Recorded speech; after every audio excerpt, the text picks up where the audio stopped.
কল্পনা করুন, আপনি এমন এক মহাজাগতিক সীমান্তের সামনে দাঁড়িয়ে আছেন, যেখানে পৌঁছানোর পর স্থান, কাল এবং আমাদের পরিচিত পদার্থবিজ্ঞানের সমস্ত নিয়ম যেন অর্থহীন হয়ে যায়। একটি এমন সীমারেখা যার পরবর্তী জগৎকে মানুষের জ্ঞান আজও পুরোপুরি স্পর্শ করতে পারেনি।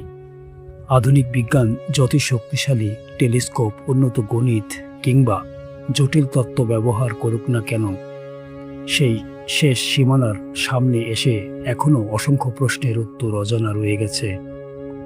কিন্তু বিস্ময়ের বিষয় হল, আজ থেকে প্রায় 1400 বছর আগে ইসলামের ইতিহাসে সংঘটিত এক অলৌকিক ঘটনায় এমন এক রহস্যময় স্থানের কথা বর্ণিত হয়েছে, যার নাম সিদরাতুল মুনতাহা। এটি শুধু একটি গাছের নাম নয়, বরং কোরআনের ভাষায় এমন এক সীমান্ত যেখানে সৃষ্টিজগতের পরিচিত অধ্যায় শেষ হয় এবং শুরু হয় এমন এক বাস্তবতা যার পূর্ণ জ্ঞান একমাত্র মহান আল্লাহর কাছেই রয়েছে। আজকের এই আলোচনায় আমরা চেষ্টা করব কোরআনের বর্ণনা, সহিহ ইসলামী সূত্র এবং আধুনিক মহাকাশ বিজ্ঞানের কিছু তাত্ত্বিক ধারণার মধ্যে কোথায় মিল, কোথায় অমিল এবং কোথায় কেবল সম্ভাবনার জায়গা রয়েছে তা গভীরভাবে বোঝার। তবে শুরুতেই একটি বিষয় পরিষ্কার করে নেওয়া জরুরি। এই ভিডিওতে যে সব বৈজ্ঞানিক তত্ত্ব আলোচনা করা হবে, সেগুলোর অনেকগুলোই এখনও গবেষণাধীন এবং নিশ্চিত বৈজ্ঞানিক সত্য নয়। তাই এগুলোকে আমরা কোরআনের ব্যাখ্যা নয়, বরং কোরআনের আয়াত নিয়ে মানুষের চিন্তা ও সম্ভাব্য বৈজ্ঞানিক বিশ্লেষণ হিসেবে বিবেচনা করব। এখন চলুন ফিরে যাই ইতিহাসের সেই অবিস্মরণীয় রাতে। সেই রাত যখন আল্লাহ তাআলা তার প্রিয় নবী হযরত মুহাম্মদ সাল্লাল্লাহু আলাইহি ওয়াসাল্লামকে এক অলৌকিক সফরে নিয়ে গিয়েছিলেন। যে সফরের প্রথম অংশকে বলা হয় ইসরা এবং দ্বিতীয় অংশকে বলা হয় মিরাজ। প্রথমে বোরাকে আরোহণ করে এবং মক্কার মসজিদুল হারাম থেকে বাইতুল মুকাদ্দেসের মসজিদুল আকসা পর্যন্ত যাত্রা। এরপর শুরু হয় আসমানের স্তর অতিক্রম করে এক অভূতপূর্ব মহাজাগতিক সফর। মানবজাতির ইতিহাসে এমন যাত্রার দ্বিতীয় কোনো নজির নেই। এই ঘটনাকে শুধু ধর্মীয় অলৌকিকতা বললেও কম বলা হবে, কারণ এটি এমন এক সফর যার অনেক দিন আজও মানুষের জ্ঞানের সীমার বাইরে। পবিত্র কোরআনের সূরা আন নাজমে এই ঘটনার অত্যন্ত সংক্ষিপ্ত অথচ গভীর বর্ণনা এসেছে। আশ্চর্যের বিষয় হল, সূরার শুরুতেই আল্লাহ তাআলা একটি বিশেষ শপথ করেছেন। তিনি বলেন, শপথ সেই নক্ষত্রের যখন তা অস্ত যায়। শতাব্দীর পর শতাব্দী ধরে মানুষ এই আয়াত পড়েছে, কিন্তু আধুনিক জ্যোতির্বিজ্ঞান যখন নক্ষত্রের জীবনচক্র নিয়ে গবেষণা শুরু করল, তখন জানা গেল একটি বিশাল নক্ষত্র তার জ্বালানি শেষ করে দিলে ভয়ঙ্কর এবং মহাজাগতিক পরিবর্তনের মধ্য দিয়ে যায়। কখনো তা সুপারনোভা বিস্ফোরণে ধ্বংস হয়, কখনো তার অবশিষ্ট অংশ থেকে সৃষ্টি হতে পারে ব্ল্যাক হোল। এখানে একটি গুরুত্বপূর্ণ বিষয় মনে রাখা দরকার। কোরআন কোথাও ব্ল্যাক হোলের নাম উল্লেখ করেনি, তবে কিছু গবেষক মনে করেন নক্ষত্রের পতনের এই শপথ মানুষকে মহাবিশ্বের গভীর রহস্য নিয়ে চিন্তা করার আহ্বান জানায়। এটি একটি ব্যাখ্যা মাত্র, চূড়ান্ত সিদ্ধান্ত নয়। এরপর নবী সাল্লাল্লাহু আলাইহি ওয়াসাল্লাম আসমানের একের পর এক স্তর অতিক্রম করতে থাকেন। প্রতিটি স্তরে তার সাক্ষাৎ হয় বিভিন্ন নবীর সঙ্গে। অবশেষে তিনি পৌঁছান এমন এক সীমান্তে যার নাম সিদরাতুল মুনতাহা। এই নামটির মধ্যেই লুকিয়ে আছে গভীর তাৎপর্য। আরবি ভাষায় সিদর বলতে সাধারণত কুল গাছকে বোঝানো হয়, আর মুনতাহা অর্থ শেষ সীমা, চূড়ান্ত সীমানা, অর্থাৎ এমন এক স্থান যেখানে এসে সৃষ্টি জগতের সীমাবদ্ধতার সমাপ্তি ঘটে। এর পরের জগৎ মানুষের স্বাভাবিক উপলব্ধির বাইরে। আধুনিক কসমোলজিতে কসমিক বাউন্ডারি, ইভেন্ট হরাইজন কিংবা স্পেস টাইমের সীমা নিয়ে বহু গবেষণা চলছে। কিন্তু গবেষক এই ধারণাগুলোর সঙ্গে সিদরাতুল মুনতাহার তুলনা করার চেষ্টা করেন। তবে মনে রাখতে হবে, এগুলো কেবল চিন্তার ক্ষেত্র, ইসলামের মৌলিক আকীদার অংশ নয়। কোরআন আমাদের মূল শিক্ষা দেয়, আল্লাহর সৃষ্টি মানুষের কল্পনার চেয়েও অনেক বিস্তৃত, আর মানুষের জ্ঞান যত বড়ই হোক তা সীমাবদ্ধ। হয়তো এ কারণেই কোরআন বারবার মানুষকে আকাশমণ্ডল নিয়ে চিন্তা করতে উৎসাহিত করেছে, কিন্তু সেই চিন্তা যেন অহংকারের নয়, বরং বিনয়ের হয়। কারণ যতই আমরা জানি, অজানার পরিধি ততই বড় হয়ে আমাদের সামনে দাঁড়ায়। আর ঠিক এই উপলব্ধি আমাদের আজকের আলোচনার পরবর্তী অধ্যায়ে নিয়ে যাবে, যেখানে আমরা জানার চেষ্টা করব কেন সিদরাতুল মুনতাহার সামনে এসে হজরত জিবরিল আলাইহিসসালাম থেমে গেলেন, অথচ আল্লাহর প্রিয় রাসূল সাল্লাল্লাহু আলাইহি ওয়াসাল্লাম সেই সীমার পরেও অগ্রসর হওয়ার বিশেষ সম্মান লাভ করলেন। মহাজাগতিক সেই বিস্ময়কর সফরের এক পর্যায়ে এমন একটি মুহূর্ত আসে যা যুগে যুগে আলেম, মুফাসসির এবং চিন্তাবিদের গভীরভাবে ভাবিয়েছে। রাসূলুল্লাহ সাল্লাল্লাহু আলাইহি ওয়াসাল্লাম যখন আসমানের স্তর অতিক্রম করতে করতে সৃষ্টিজগতের সর্বোচ্চ সীমান্তে পৌঁছালেন, তখন তার সঙ্গে ছিলেন আমিনুল ওহী হজরত জিবরিল আলাইহিসসালাম।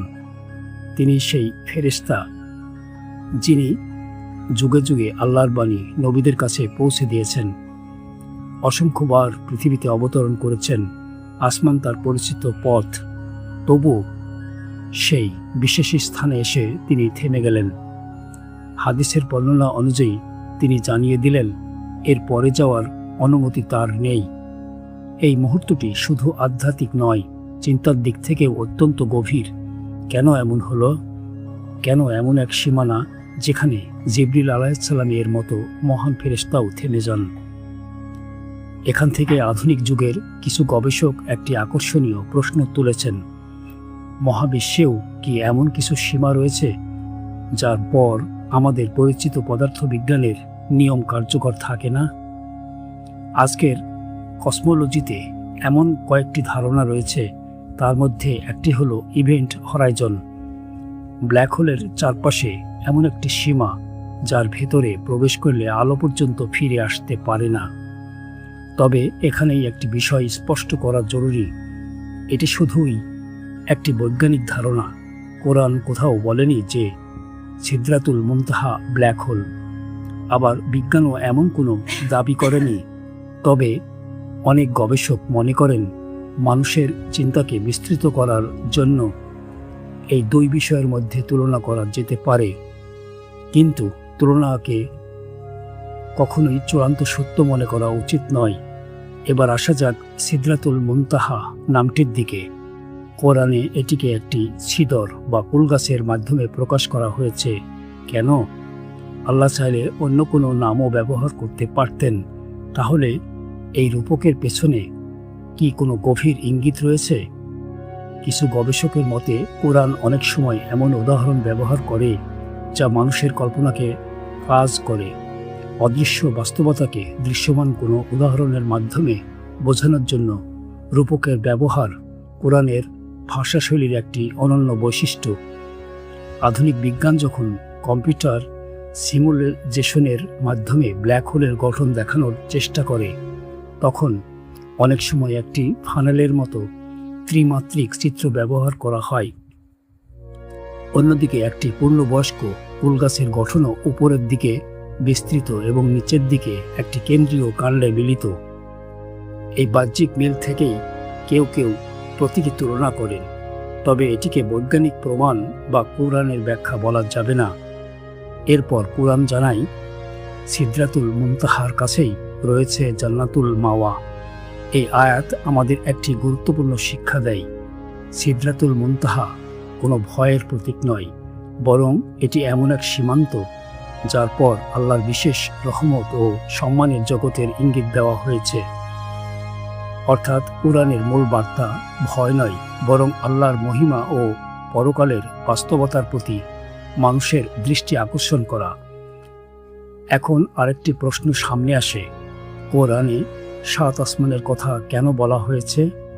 আধুনিক পদার্থবিজ্ঞানে বিভিন্ন মাত্রা, ব্রেন থিওরি কিংবা মাল্টি ডাইজেশন নিয়ে গবেষণা চলছে, কিন্তু মানুষ এগুলোর সঙ্গে সাত আসমানের তুলনা করেন। কিন্তু এখানেও সতর্ক থাকা জরুরি, কারণ এখন পর্যন্ত বিজ্ঞান সাত আসমানের অস্তিত্ব প্রমাণ করতে পারেনি। আবার কোরআনও কোথাও বলেনি যে ব্রেন থিওরি সাত আসমান। দুটি বিষয় ভিন্ন ক্ষেত্রের, একটি বহির্জ্ঞান, অন্যটি মানুষের গবেষণা। তবে একটি বিষয় সত্য, মানুষ যতই মহাবিশ্বকে জানছে ততই বুঝতে পারছে যে এই সৃষ্টি তার ধারণার চেয়ে অনেক বেশি বিস্ময়কর। আজ থেকে কয়েক শতাব্দী আগেও মানুষ ভাবত আমাদের গ্যালাক্সি পুরো মহাবিশ্ব। আজ আমরা জানি কোটি কোটি গ্যালাক্সি রয়েছে। আগামী শতাব্দীতে হয়তো আরও নতুন বাস্তবতা উন্মোচিত হবে, কিন্তু আল্লাহর জ্ঞান সব সময়ই পূর্ণাঙ্গ, আর মানুষের জ্ঞান সব সময়ই সীমিত। সম্ভবত এ কারণেই কুরআন বারবার বলে, তোমাদেরকে অতি সামান্য জ্ঞানই দেওয়া হয়েছে। এই উপলব্ধি একজন মুমিনকে বিনয়ী করে, যে বিজ্ঞানের বিরোধিতা করে না, আবার বিজ্ঞানের প্রতিটি তত্ত্বকে কোরআনের চূড়ান্ত ব্যাখ্যাও বানিয়ে ফেলে না। সে জানে বিজ্ঞান পরিবর্তিত হতে পারে, কিন্তু আল্লাহর বাণী অপরিবর্তনীয়। আর এই সত্য হৃদয়ে ধারণা করেই আমরা এখন পৌঁছাতে চলেছি মিরাজের সবচেয়ে বিস্ময়কর মুহূর্তে, যখন কোরআন ঘোষণা করে দৃষ্টি বিচ্যুত হয়নি, সীমাও অতিক্রম করেনি। সেই মুহূর্তের গভীর তাৎপর্য আধুনিক বিজ্ঞানের আলোচনায় আলোর সীমা এবং রাসূলুল্লাহ সাল্লাল্লাহু আলাইহি সাল্লাম এর অলৌকিক মর্যাদা নিয়ে আমরা বিস্তারিত আলোচনা করব পরবর্তী পর্বে। মিরাজের সেই অবিশ্বাস্য সফরের সবচেয়ে বিস্ময়কর মুহূর্তগুলোর একটি এসেছে সূরা আন নাজমের কয়েকটি সংক্ষিপ্ত অথচ গভীর আয়াতে। আল্লাহ তাআলা বলেন, যখন সেই ছিদ্রাকে আচ্ছন্ন করেছিল যা আচ্ছন্ন করার ছিল। কোরআন এখানে ইচ্ছাকৃতভাবেই বিস্তারিত বর্ণনা দেয়নি কি দিয়ে আচ্ছন্ন করা হয়েছিল, কেমন ছিল সেই দৃশ্য, কতটা মহিমান্বিত ছিল সেই মুহূর্ত। এসবের নির্দিষ্ট বিবরণ আল্লাহ জানাননি। মুফাসসিরগণ বলেন, এর উদ্দেশ্য হল মানুষ যেন উপলব্ধি করে সেই দৃশ্য ছিল ভাষা ও কল্পনার সীমারও ঊর্ধ্বে। যেখানে শব্দ থেমে যায়, সেখানে শুরু হয় আল্লাহর অসীম মহিমা। আধুনিক জ্যোতির্বিজ্ঞানও এমন কিছু মহাজাগতিক ঘটনার কথা বলে, যেগুলোর শক্তি, আলো ও বিস্তার মানুষের কল্পনাকেও হার মানায়। যেমন কুয়াশার সুপার ম্যাসিভ ব্ল্যাক হোলের আশেপাশের শক্তিশালী বিকিরণ, কিংবা মহাবিশ্বের সবচেয়ে উজ্জ্বল জ্যোতির্বৈজ্ঞানিক বস্তু। এসব একটা ঘটনা বিজ্ঞানীদের বিস্মিত করে, তবে এগুলোর কোনোটিকেই কোরআনের এই আয়াতের নিশ্চিত ব্যাখ্যা বলা যাবে না। বরং এগুলো আমাদের কেবল একটি বিষয় মনে করিয়ে দেয়, আল্লাহর সৃষ্টি মানুষের কল্পনার চেয়ে অনেক বেশি বিস্ময়কর। এরপরই কোরআন এমন একটি ঘোষণা দেয় যা মিরাজের ঘটনার অন্যতম শ্রেষ্ঠ অলৌকিক দিক। আল্লাহ বলেন, তার দৃষ্টি বিচ্যুত হয়নি এবং সীমাও অতিক্রম করেনি। এই একটি আয়াতের মধ্যে লুকিয়ে আছে নবী মুহাম্মদ সাল্লাল্লাহু আলাইহি সাল্লামের অসাধারণ মর্যাদা। চিন্তা করুন, মানুষ যখন কোনো অস্বাভাবিক দৃশ্য দেখে তখন চোখ বিস্ময়ে থেমে যায়, মন অস্থির হয়ে পড়ে, দৃষ্টি এদিক সেদিক ছুটে বেড়ায়। কিন্তু আল্লাহ তার প্রিয় রাসূল সাল্লাল্লাহু আলাইহি সাল্লাম সম্পর্কে ঘোষণা করেছেন, সেই মহিমান্বিত দৃশ্যের মধ্যেও তাঁর দৃষ্টি ছিল সম্পূর্ণ স্থির, সংযত এবং আল্লাহর নির্দেশের প্রতি নিবদ্ধ। এটি কেবল শারীরিক স্থিরতা নয়, এটি ছিল ঈমান, আত্মসংযম এবং আল্লাহর প্রতি পূর্ণ আনুগত্যের সর্বোচ্চ প্রকাশ। এখানেই রাসূলুল্লাহ সাল্লাল্লাহু আলাইহি ওয়াসাল্লাম এর চরিত্রের এক অনন্য দিক প্রকাশিত হয়। তিনি কৌতূহলের বশে সীমা লঙ্ঘন করেননি, নিজের ইচ্ছাকে অগ্রাধিকার দেননি, বরং প্রতিটি মুহূর্তে ছিলেন রবের নির্দেশের অনুগত। এই শিক্ষা আজও প্রতিটি মুমিনের জন্য সমান গুরুত্বপূর্ণ। জ্ঞান অর্জন করো, গবেষণা করো, মহাবিশ্ব নিয়ে চিন্তা করো, কিন্তু কখনো অহংকারের সীমা অতিক্রম করো না, কারণ মানুষের জ্ঞানেরও একটি সীমা আছে। আর সেই সীমার উপরে রয়েছে আল্লাহর অদৃশ্য জগৎ। মিরাজের আরেকটি গভীর শিক্ষা এখানেই। জিবরিল আলাইহিসসালাম থেমে গিয়েছিলেন তার নির্ধারিত সীমায়। রাসূলুল্লাহ অগ্রসর হয়েছিলেন আল্লাহর বিশেষ অনুমতিতে। এখানে শ্রেষ্ঠত্ব শক্তির নয়, শ্রেষ্ঠত্ব আনুগত্যের। যে যত বেশি আল্লাহর আদেশের অনুসারী, সে তত বেশি সম্মানিত। আজকের পৃথিবীতে মানুষ প্রযুক্তির শক্তিতে গর্ব করে। কৃত্রিম বুদ্ধিমত্তা, মহাকাশযান, কোয়ান্টাম কম্পিউটার কিংবা বিশাল টেলিস্কোপ, এসব নিঃসন্দেহে মানুষের অসাধারণ অর্জন। কিন্তু এসব অর্জন সত্ত্বেও মানুষ এখনও জানে না মহাবিশ্বের শেষ কোথায়, সময় আসলে কি, চেতনার প্রকৃত স্বরূপ কি, মৃত্যুর পর মানুষের আত্মার সঙ্গে ঠিক কী ঘটে। এই প্রশ্নগুলোর পূর্ণ উত্তর বিজ্ঞানের কাছে এখনও নেই। আর এখানেই একজন মুমিনের দৃষ্টিভঙ্গি ভিন্ন। সে গবেষণাকে সম্মান করে, বিজ্ঞানকে ব্যবহার করে, কিন্তু তার সর্বশেষ ভরসা থাকে আল্লাহর ওহীর উপর। কারণ ওহী এমন এক অনেক সত্য জানায় যা পরীক্ষাগারে মাপা যায় না, কিন্তু মানুষের জীবনকে সঠিক পথে পরিচালিত করে। মিরাজ আমাদের শেখায় মানুষের প্রকৃত মর্যাদা তার সম্পদে নয়, তার প্রযুক্তিতে নয়, বরং তার ঈমান, চরিত্র এবং আল্লাহর সঙ্গে সম্পর্কের গভীরতায়। এই কারণেই একজন সাধারণ মানুষও আল্লাহর নৈকট্যে এমন উচ্চ মর্যাদা লাভ করতে পারে যা দুনিয়ার সব শক্তি ও জ্ঞানকে ছাড়িয়ে যায়।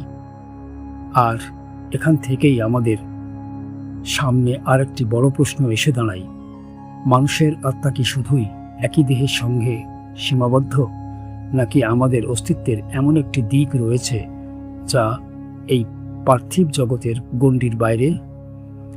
ঘুম, মৃত্যু এবং রূহ সম্পর্কে কুরআন যে গভীর সত্য তুলে ধরেছে, আধুনিক বিজ্ঞান চেতনা নিয়ে যে প্রশ্নগুলোর উত্তর খুঁজছে, এবং কেন মিরাজ মানুষের আত্মিক বাস্তবতাকে নতুনভাবে উপলব্ধি করতে শেখায়, এসব নিয়েই আমরা প্রবেশ করব এই ধারাবাহিকতার শেষ ও সবচেয়ে হৃদয়স্পর্শী পর্বে। এখন আমরা এসে পৌঁছেছি আজকের আলোচনার সবচেয়ে গভীর এবং হৃদয়স্পর্শী অংশে। এতক্ষণ আমরা কথা বলছি আসমান, মিরাজ, সিদরাতুল মুনতাহা এবং মহাবিশ্বের রহস্য নিয়ে। কিন্তু একটি প্রশ্ন এখনও রয়ে গেছে, এই অসীম মহাজগতের সঙ্গে আমাদের নিজের জীবনের সম্পর্ক কোথায়? উত্তরটি হয়তো আমাদের ধারণার চেয়েও অনেক কাছাকাছি। প্রতিদিন রাতেই আমরা এমন একটি অভিজ্ঞতার মধ্য দিয়ে যাই যা আমাদের মনে করিয়ে দেয় মানুষ কেবল এই দৃশ্যমান শরীরের নাম নয়। পবিত্র কোরআনের সূরা আজ জুমারের 42 নম্বর আয়াতে আল্লাহ তাআলা বলেন, তিনি মৃত্যুর সময় মানুষের প্রাণ কবজ করেন, আর যার মৃত্যু নির্ধারিত হয়নি তার প্রাণ ঘুমের সময় গ্রহণ করেন। এরপর যার জন্য মৃত্যু নির্ধারণ করেন তাকে রেখে দেন এবং অন্যদের নির্ধারিত সময় পর্যন্ত ফিরিয়ে দেন। এই আয়াত আমাদের একটি গভীর শিক্ষা দেয়। ঘুম শুধু শরীরের বিশ্রাম নয়, এটি মানুষকে তার অসহায়ত্বের কথাও স্মরণ করিয়ে দেয়।